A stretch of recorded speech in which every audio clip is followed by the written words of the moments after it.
Hi guys, this is Rosalma Palat from RCE Realty and ipapakita ko naman po sa inyo yung corner lot dito po sa The Park Atiba. So kapag corner, nasa gilid po ang ating garage.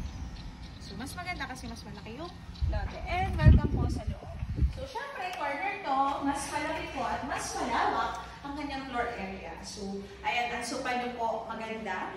Meron makasya yung ganito pong size ng sopa. And syempre sa ating dining, kasya naman po ang 6-seaters. At tapos, ayun po yung naiba. Parang wala na siyang partition. So, dito naman sa side yung magiging sa kitchen nyo. Dito po sa side na to. And sa service area po na, halos same naman siya malawak. Ganun kalawak na sa inyo. Kaya lang, may space po kayo dun sa kabilang side. Kasi nga, corner. May extra lot. Ang CR po niya, halos same lang din yan. Mas malawak. Mas malawak siya.